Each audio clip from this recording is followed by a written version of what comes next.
दोस्तों Y Y study में आपका स्वागत है। आपके लिए लेकर आए हम जी के जी एस का प्रैक्टिस सेट जो कि आपके लिए उपयोगी रहेगा एसएससी जीडी, रेलवे, आरपीएफ आदि परीक्षाओं के लिए।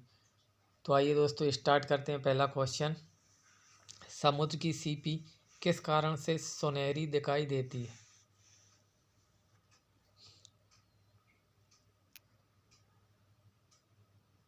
दोस्तों यहाँ पर आपका आंसर हो जाएगा परावर्तन के कारण समुद्र की सीपी सुनहरी दिखाई देती है। अगला क्वेश्चन है, इसरो की मास्टर नियंत्रक सुविधा कहाँ स्थित है?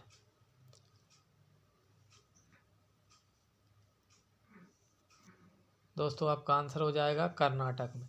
अगर आपसे पूछा जाए इसरो का मुख्यालय कहाँ पे है? बेंगलुरु, कर्नाटक में स्थित है। अगर आपसे पूछा जाए कि इसरो की स्थापना कब की गई थी, तो दोस्तों इसरो की स्थापना 26 जनवरी 1969 ईस्वी को की गई थी। अगला क्वेश्चन है, निम्नलिखित में से क्या उपभोक्ता अर्ध टिकाऊ वस्तुएं हैं?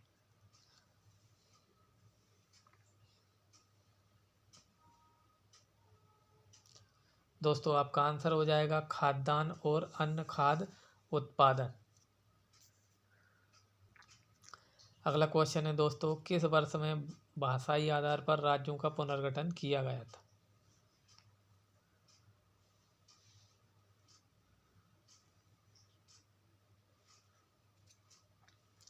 दोस्तों आपका आंसर हो जाएगा 1956 में भाषाई आधार पर राज्यों का पुनर्गठन किया गया था। अगर आपसे पूछा जाए भाषाई आधार पर सबसे पहला राज्य का गठन आंध्र प्रदेश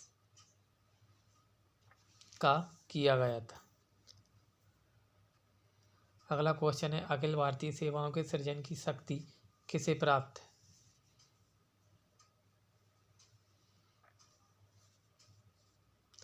दोस्तों आपका आंसर हो जाएगा संसद को अखिल भारतीय सेवाओं के सृजन की शक्ति प्राप्त है। अगला क्वेश्चन है, मीन कैम्फ का लेखक कौन है? दोस्तों आपका आंसर हो जाएगा एडोल्फ हिटलर के द्वारा मीन कैम्प या फिर मेरा संघर्ष नामक पुस्तक लिखी गई है।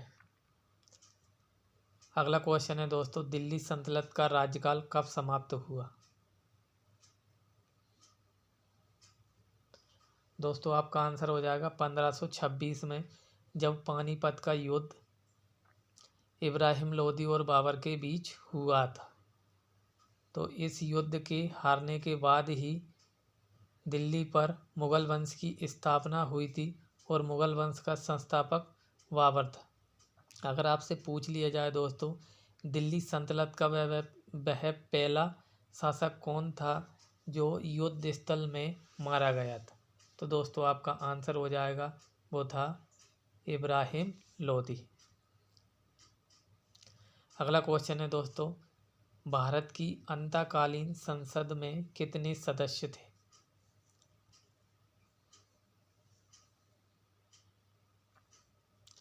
दोस्तों आपका आंसर हो जाएगा 296 सदस्य थे।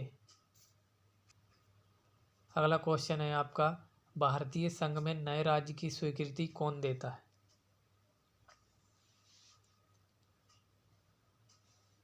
तो दोस्तों आपका आंसर हो जाएगा संसद के द्वारा भारतीय संघ में नए राज्य की स्वीकृति दी जाती है। अगर आपसे पूछ लिया जाए कि संसद का वर्णन भारतीय संविधान के किस अनुच्छेद में किया गया है, तो दोस्तों आपका आंसर हो जाएगा अनुच्छेद 79 में संसद के बारे में बताया गया है।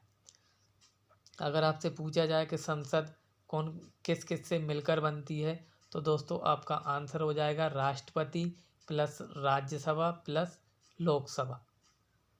राज्यसभा के बारे में अनुच्छेद 80 में बताया गया है और लोकसभा के बारे में अनुच्छेद 81 में बताया गया है।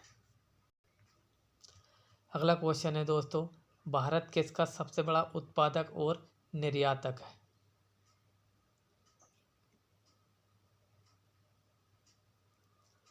तो दोस्तों आपका आंसर हो जाएगा अबरख, जो कि सबसे बड़ा उत्पादक और निर्यातक है।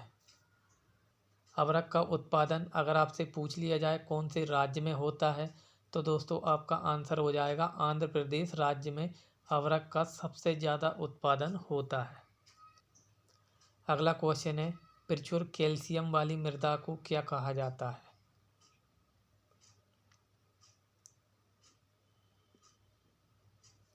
दोस्तों आपका आंसर हो जाएगा पेडोकल कहा जाता है। अगर आपसे पूछ लिया जाए कि मृदा के अध्ययन को क्या कहा जाता है, तो पेडालॉजी कहा जाता है मृदा के अध्ययन को। दोस्तों अगर आपसे पूछा जाए कि सबसे अधिक उपजाऊ मृदा कौन सी होती है, तो दोस्तों आपका आंसर हो जाएगा जलोढ़ मृदा, जो कि पूरे भारत में ओवरऑल 46% भूभाग पर जलोढ़ मृदा पाई जाती है। और अगर आपसे पूछ लिया जाए जलोढ़ मृदा अधिकतर कहाँ पाई जाती है, तो मैदानी भागों में जलोढ़ मृदा सबसे अधिक पाई जाती है। अगला क्वेश्चन है दोस्तों, अफीम के पौधे से किस भाग से हमें मॉर्फिन प्राप्त होता है?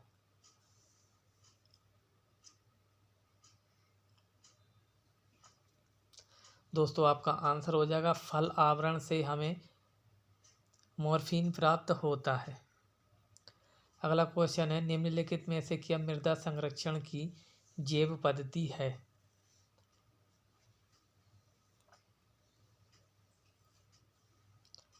दोस्तों आपका आंसर हो जाएगा समोच्च वेदिकीकरण के द्वारा हम मृदा का संरक्षण कर सकते हैं।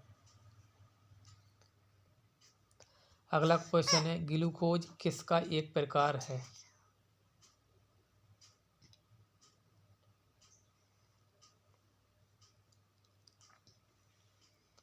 दोस्तों आपका आंसर हो जाएगा हेक्सोसकरा का ग्लूकोज एक प्रकार होता है। ग्लूकोज से हम हमारे शरीर को जल्दी से जल्दी एनर्जी प्राप्त होती है। अगला क्वेश्चन है दोस्तों, जीवाणु कोशिका में सूत्रकणिका की संख्या कितनी होती है? दोस्तों आपका आंसर हो जाएगा 0 होती है। अगर आपसे पूछा जाए जीवाणु की खोज किसके द्वारा की गई थी, तो जीवाणु की खोज ल्यूवेनहॉक के द्वारा की गई थी। अगला क्वेश्चन है, हस्तलिपियों के मूल संस्थापक और कौटिल्य के अर्थशास्त्र के संपादक कौन थे?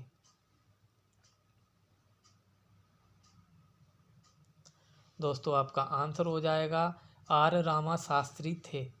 दोस्तों अगर आपसे पूछा जाए कि कौटिल्य जो है किसके दरबार में रहते थे, तो कौटिल्य आपके चंद्रगुप्त मौर्य के दरबार में रहते थे।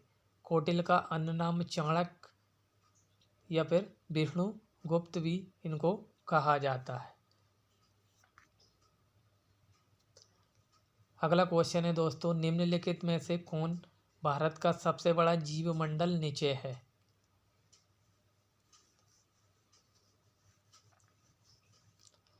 दोस्तों आपका आंसर हो जाएगा मन्नार की खाड़ी। अगला क्वेश्चन है दोस्तों, किस स्थान को भारत की सिलिकॉन वैली कहा जाता है?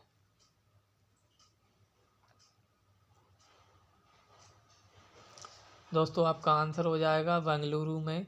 बेंगलुरु को सिलिकॉन वैली कहा जाता है।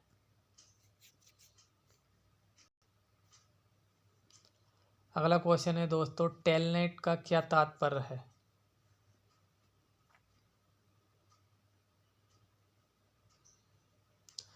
दोस्तों आपका आंसर हो जाएगा टेलीफोन नेटवर्क टेलनेट को कहा जाता है। अगला क्वेश्चन है दोस्तों, निम्नलिखित में से किस धातु का गलनांक सबसे कम होता है?